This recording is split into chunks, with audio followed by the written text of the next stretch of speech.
Protesters disrupt major technology conference. Environmentalist David Suzuki has some harsh words for the computer industry.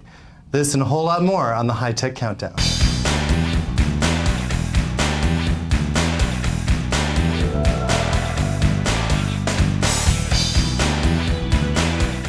Hi, I'm Shane Schick, Editor-in-Chief of IT World Canada. And I'm Paul Dunleavy from CDN Computer Dealer News. A lot to cover off this week, but front and center is the bizarre protests at the Computex trade show in Taiwan. These people were quite angry over the 10 suicides that occurred at Foxconn Electronics. They're a contract manufacturer of Apple products. We have some video footage. Take a look at this here. Visitors to Taiwan's Computex trade show received a loud welcome on Tuesday morning as labor unions and environmental groups protested against some of the biggest names in the IT industry. Around 30 protesters shouted slogans and held up signs for about an hour outside the show's Nangan exhibition hall, targeting companies like Apple and Foxconn. Now, I've been to a lot of technology conferences over the years, and I've never ever seen a protest. But you have to really wonder about the conditions at some of these factories. Now, I've attended this show, and I've also gone through a lot of tours at factories in Asia Pac. And I always thought to myself, there but for the grace of God go I. You know, in some of these places you can't even speak because it creates dust, that screws up the components, and that costs money. So they have to do something to upgrade the conditions at some of these factories.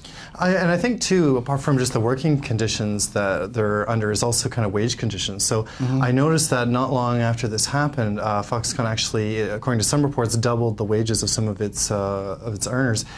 And I think even other organizations in this sector, like Compal, also said that they were going to increase their wages. So it's interesting that this kind of protest might not only raise awareness about working conditions, but might kind of change the dynamics of China as a low-cost, labor center.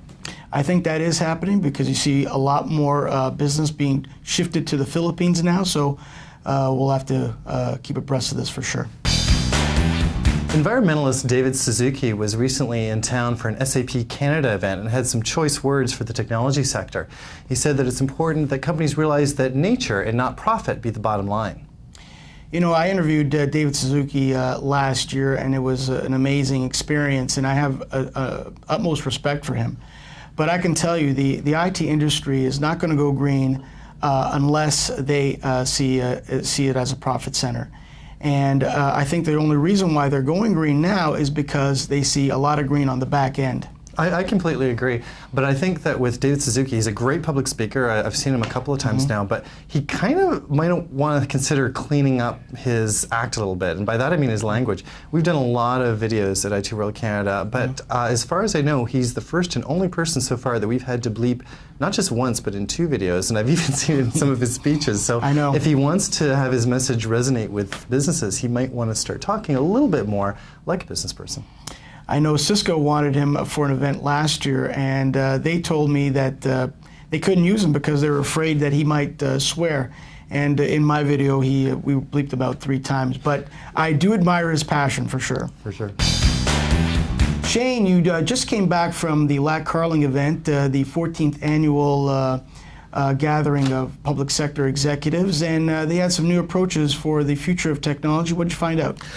What we found, the consistent message was around customer service. So, we had spent the last couple of years looking at Web 2.0 and social media and ways to kind of get out there and engage in a dialogue with citizens.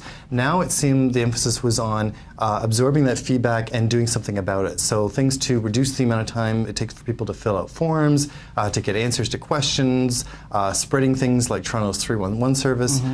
Really inspiring, actually, to see people committed to really changing the way services are delivered.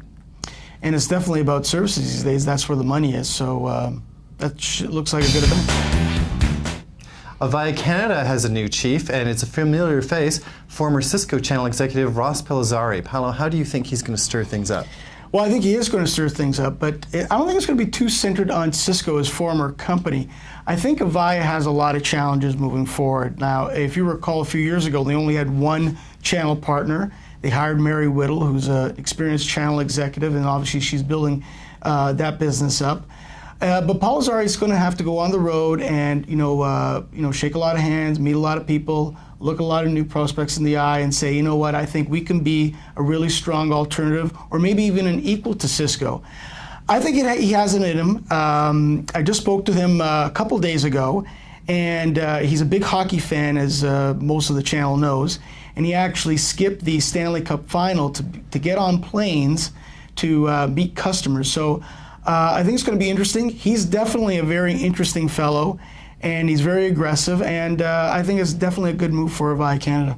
Well, it's a huge opportunity in front of him because, obviously having acquired a lot of the Nortel assets, there are a lot of enterprise customers who are kind of probably on the fence thinking, well, do I continue to build out with this technology? And so, from a channel perspective, if he can develop those relationships with partners, there's probably a lot of accounts that are entirely ripe for the picking or for developing, more so than they have so far.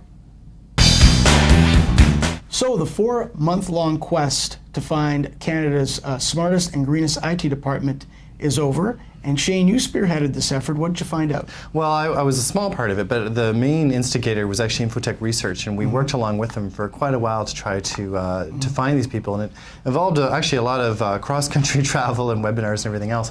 But what we really found is some really genuine stories about people trying to make a difference in their business, all the things that we've written about for years in terms of aligning IT with the business. Some great stories from people like Earth Rangers, the Hospital for Sick Children, the Public Engineers of Ontario, some great stories and some real inspiration at a time when I think people need it. I'm pretty close to people at Sick Kids and the Earth Ranger, and I think there are two fantastic organizations, and it's wonderful to see. So I'm really pleased about this great effort. We've had so many people come up to us and mention that they really liked the idea, that it was something kind of vindicating all the effort that IT departments put in, and the idea of IT departments working around green IT. So hopefully something that we can continue on in 2011. Speaking of special events, CDN has another one coming up very soon, the Channel Elite Awards. Paolo, what can you tell us? Well, the deadline for entries are fast approaching. It's July 23rd. It's a terrific program. It's our 8th annual. It's going to be held on September the 16th at the Paramount Conference and Event Venue in North Toronto. Make sure you go on to cdn.com and go to our Channel Elite Awards microsite for more details. But this is a terrific recognition program. And CDN works in conjunction with Computer World and all the other IT World Canada publications to promote all these great innovative, creative solutions that come out of the channel. So make sure you go on to www.computerdealernews.com and click on the CEA microsite for more information. I think I would go to the Channel Elite Awards just for the food alone. But it's a great place, not just for great food, but great networking. And, really one of the, if not the only, vendor-agnostic awards recognition program for this community. So looking forward to that. Very true. So Shane, there's been a lot of talk about 3D TV and monitors and displays. And I got my first opportunity to actually watch some 3D TV, and it was quite funny because I had to put on these really groovy glasses, made me look like I was part of the Blues Brothers. And so I sat down, I was looking at it, and I was very unimpressed. It was underwhelming, to be honest with you, because it wasn't really clear, and we were watching a symphony orchestra, so it wasn't like Monsters versus Aliens or something that was, shooting stuff at you. But it's going to be interesting how the industry and the marketplace is going to, embrace 3D TV. Do you have any thoughts? You know what? I don't know if it'd be for me. Although I did go to see Avatar in 3D, and it was really interesting to me. I've kind of felt in some ways that the parts where they emphasized 3D was in the battle scenes and fighting, but I was more mesmerized by just the scenes of people talking to each other. So part of me would like, I think we often see 3D associated with sci-fi and stuff like that. Part of me would be interested just to see a regular drama where you kind of felt like you were sitting in the room with people. So it depends on, I guess, the genre that it's used in, but definitely something I'd check out. But the thing is, they had a sofa set up, and I was almost leaning forward like this, trying to, soak up the effect. But when I stepped out and went a little bit farther back, I can really see what it was all about. And it is very, very crisp and clear. But like I said, I probably should have seen something like Avatar instead of a symphony orchestra. But anyways, it was interesting. So, Paolo, do you smoke? No, I find it a disgusting habit.